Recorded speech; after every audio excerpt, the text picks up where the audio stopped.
Hey guys, it is Allison Creamer, and today we switched it up a little bit. I'm actually in our office at the 11th floor of I think it's the UBS building. I don't even know what it's called anymore, but we are in the penthouse overlooking Town Center. So it's a little quieter today, but I am actually here with a gentleman named Brian LaRoche. He was introduced to me in reference to wealth management, and his company is LaRoche Wealth Management. Brian, thank you for coming. Thank you very much for having me. So tell me a little bit about wealth management. Define that for me if you could, and then tell me a little bit about your company and how long you've been in business. Sure. I've been in Virginia Beach since I was 2 years old. So one of the few people who have been here my whole life. Not quite a native though, huh? Yeah, you got to be born here, that's what they say. But yeah, I've grown up here in the area, and when I went to First Colonial High School, went to Virginia Tech, got a finance degree. Started out in the insurance side of the business when I got out of college. I didn't think people talked about managing their money when you were 21 years old. No, they just spend it. Yeah. And at 29 years old, I really transitioned into doing full service financial services, building plans for people. And that's what I've been doing for the last 17 years. So it's really the only career I've had my whole life. So before we started recording, we were talking about there's all different ways to define wealth management. That could be life insurance, it could be traditional savings, it could be real estate. It's all different types of definitions for wealth management. So what are some of the areas that people should focus on or that your company focuses on in order to help somebody with whether it be debt reduction or savings or just building for their retirement? That's a great question. There are all those things you mentioned are all different buckets that you can build wealth with, and there's so many different buckets that you can build it with. People tend to, as they're getting to retirement, and we use an analogy a lot of climbing a mountain. And most people, if you were to ask people on leaving on a mountain climbing expedition what their objective was, they would say it's to get to the top of the mountain. And what's interesting is if you ask a professional mountain climber, they would never say it's to get to the top. The only objective is to get back down alive.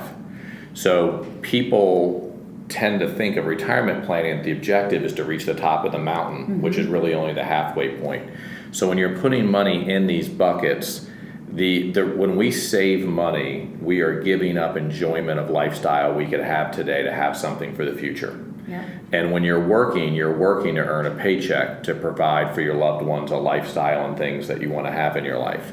So the reason why we're saving, and this is the filter that we think you should ask, you should filter every question through when you look at whether it's real estate or investing or anything else, college planning, all of it is, how does this affect my ability to create income when I retire?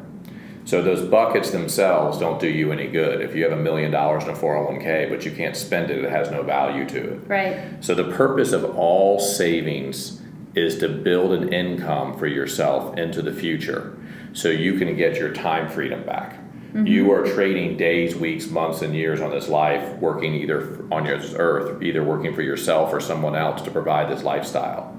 So the purpose of all these savings is to create an income stream later in life so that you can get your time freedom back to spend it how you want to spend it. Now, what kind of things are considered income streams?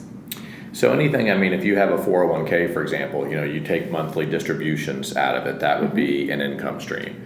You could have rental property, and if you can get that paid off by the time that you retire, you're probably going to have nice cash flow on that. A big part of my dad's retirement really is a building that he's had for 20 or 30 years, mm-hmm. and there was times he battled his way through that thing, but today it's a big part of his plan. It used to be really easy prior to the 1980s because everybody had pensions. And mm-hmm. pensions went away in the 1980s and gave way to the 401k. And so 401ks and stock markets, they're great ways to climb the mountain, but they have some problems coming down the mountain with the safe withdrawal rate. Right. And so I get asked that question a lot. Someone comes and says, I have a portfolio of $1 million. How much is safe to spend? Historically speaking, 3.5% is the safe withdrawal rate from a portfolio. So $1 million is worth $35,000 a year of income. Mm-hmm. That's it.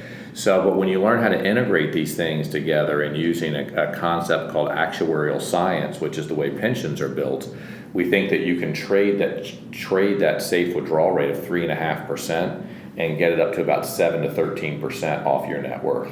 Now see, that's where you're the expert, because That's completely clueless to me. And that's why people, seriously, it's, just like my line of work as a real estate agent, my job is to navigate a sales contract and make sure that I help guide them through the pitfalls, the pros and cons of making decisions, and then help them the little rabbit trails that could say, well, if you go this way, these are the things that could happen. And if you go this way, as a financial planner or wealth management company, it doesn't mean that every plan is a boilerplate plan. Everybody has different life things and needs and desires and dreams. So speaking specifically to somebody about what you want, where you want to be, and what you want out of it is really what people need to do. And that's what we're trying to get the listeners to understand today. You can't just listen to this audio cast or read a blog.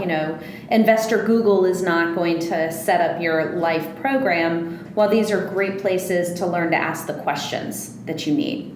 Yeah, absolutely. It's one of the things that the way we've separated ourselves from a lot of people is I would tell you probably 70% of the things I talk to clients about are not things that we directly get paid on. We do manage investments, we do offer insurance, but our specialty is how all this stuff fits together. So what you said you did on the real estate, it's the same thing we do with their money. It's just applied to a different expertise. And we don't have a magic product that any other advisor doesn't have. Everybody's got the same products. You have access to the same listings. Yep. What is different is taking the time to sit down to get to know each other. I love the Simon Sinek video, Start with the Why. And they talk about how all companies know what they do, a few know how they do it, and even further know why they do it. Right. And so when we first meet somebody, we actually invest up to 2 hours with them, sitting down and just asking them probably about 50 to 60 questions. And it's so that we can figure out what's important to them and why, or why sometimes something. People don't know their why until they've been asked those questions. The most magical part that happens is I get asked a lot. People say, can I come in on my own? And if they're married, and I say, no, you have to be together. It's the interplay between the two of you that you're going to find interesting. And listening to the two of you together is how I can figure out if I can add value to what somebody is doing. Yeah. And so the first 2/3 of the interview is just me asking marriage questions. counseling? Well, you know what? I get told that a lot, that they go, this is like marriage counseling. I didn't realize that. But people don't really spend a lot of time. They're so busy living their lives, raising their children, going to work, trying to keep up with friends and family. They don't spend a lot of time really talking about what they want and why they want it. Right. And there's a phrase, I don't always get this phrase right, but if you don't know where you want to go, any path will get you there. Yeah, it's true. So, that's a lot of what we do, is that we help figure out that why with you. We don't figure it out. We listen to you to understand it. And then if we think we can add value, then we talk about how we engage with you to get those things to occur. Yeah. Most people are too busy living their lives to be able to really put this stuff together on their own. Well, it's overwhelming. It's one of those things that it's so far in the future that you don't think about it until the future is here. And now it's, you may not even got to the top of the mountain, but you're starting to head down already. So you never even made it to your why. You never fulfilled it.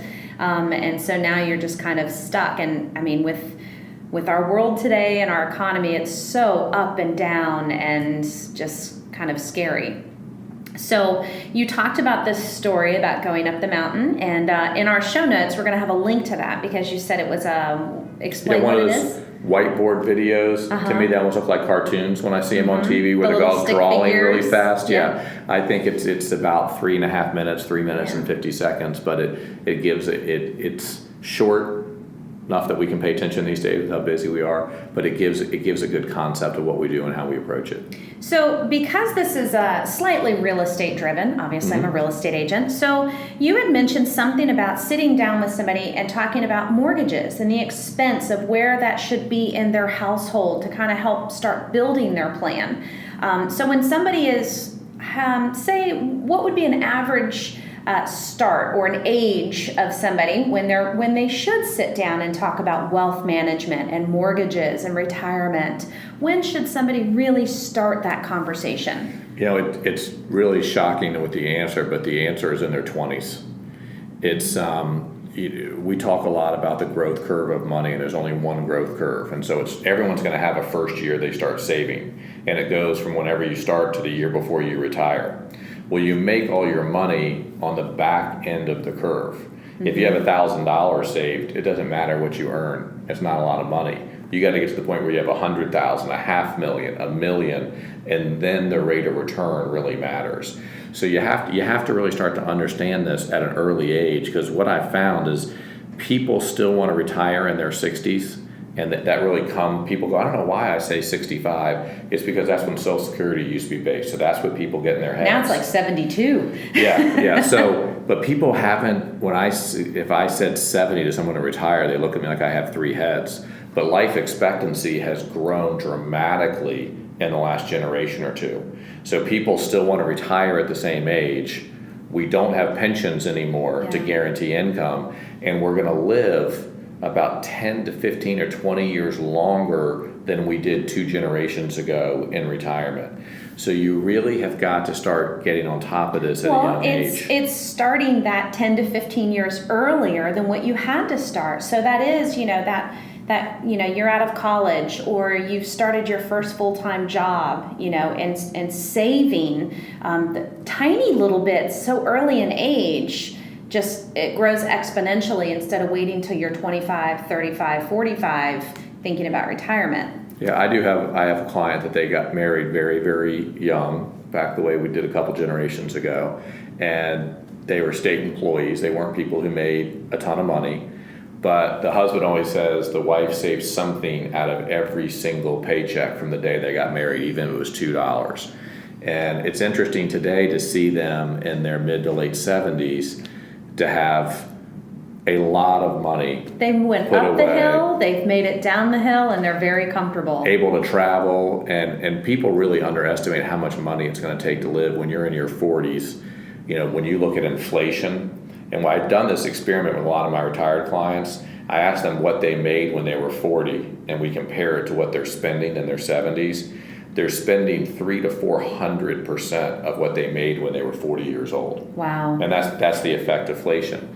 So, and I think mortgages and the house you buy is a huge part of your planning, because the 2 biggest expenses you have in your life is your mortgage typically and your taxes. Or health insurance now. Yeah, Sorry. it's getting up there. It's getting up my there. My insurance bill is almost as much as my mortgage. Yeah, that is climbing. That's probably a subject for another day. Yeah. But those are the 2 biggest line items on the sheet. So as an advisor, if you can't talk to people about those things, you're going to limit your value, because you need to talk about how those things affect it, because they're spending dollars on that. So my rule of thumb, I get asked by clients, what should I be spending on my mortgage?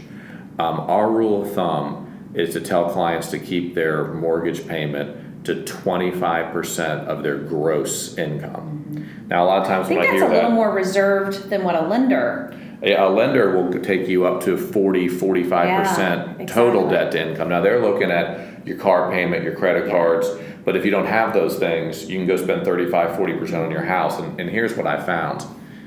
When you spend that kind of money on your house, you're not going to have enough money left over to save enough to properly prepare for the future, to be able to go out and take your family out to dinner on Friday night, have a good time. Reinvest in those repairs. Yeah, and to take vacations. Yeah. One of the things I heard about 15 years ago that really opened my eyes was most children's biggest memories as an adult are family vacations their families took. And so we are big believers in getting our clients to plan for and take vacations. Every year, no more than every 2 years, you need to do something, I think, as a family. It doesn't have to be fancy. Yeah. You can go down the Outer Banks in September and your kids will have a great time. I agree. And I try to get couples to take a vacation if they can without their kids, even if it's 3 or 4 days. I have a 26-year-old, I always taught her, get a number in your savings account. If your number was $500, when you got to that $500, it's okay to go build a reward in. Yes. It's okay to enjoy what you worked hard for, but if you're enjoying what you work hard for all along and you didn't build a foundation, something goes wrong, you're in trouble. It is. So that's kind of the philosophy that encouraging families to take that vacation and spend some of that money that they're really having, that they're investing, and that, they've done their plan, and now let's go have a reward. The best way I think to do that is figure out a dollar amount and open up a separate checking or savings account and put the money in there every month. And then when you go to take a vacation, that's what you have to spend. Yeah. I tell people to do it for the holidays. I always love the phone calls I get in January from clients going, hey, I need to pull some money out to pay my credit card. The holidays snuck up on me. And I chuckle every We time. don't I'm like, know that it's coming. yeah, I'm like, it does come the same time every year. We can plan for it. Open up a separate account and budget for that stuff. And that's where I think if you get your mortgage payment too much over 25% of your gross income, and again, when I say I don't mean net, a lot of times people think about what they get in their paycheck after taxes. So I mean, when you get your W-2 at the end of the year, 1099, when you look at what you make total, 25% of that. When you do that, you have enough money to plan for vacations. You have enough money to plan for the holidays, to take a vacation, and to still pay all your bills and be comfortable. It's amazing, finances is probably one of the things that can ruin a family. The not planning or just the overwhelming anxiety of enjoying your life and then realizing you've been living beyond your means when that source of income stops. So it's really important, I agree, to sit down and think about your why, where you're going, and how you're going to get back down. So. Well, as we wrap up, Brian, I appreciate you coming in. I really hope that this encourages somebody to, think about their why, think about their mountain, think about what's going to happen when they've got to the top. And, some of those income streams might start drying up. Do they plan for other income streams? So, any final thoughts as we wrap up? No, yeah, I think that, if anybody needs any help figuring that stuff out, I know that you love helping people out with real estate and you're great at doing that. We have a passion for doing that. If somebody has, whether it's a quick question on something that they're doing or, they're looking to help kind of how do you pack your backpack to get up and down the mountain, we have a passion in my firm for helping people do that stuff.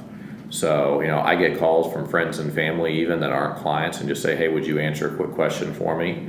And, we're happy to do that. You got to give back to people and the community around you.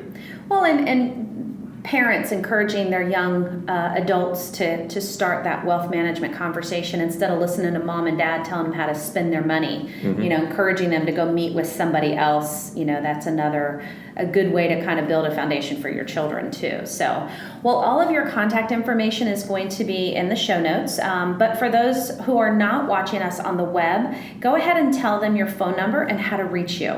Sure. My office phone number is area code 757-498-1911. And you can ask for myself, Brian LaRoche. You can also ask for April Romero. April is amazing. My clients are in love with her. Matter of fact, I think half the time they call and talk to her. Like, I don't even need to talk to Brian.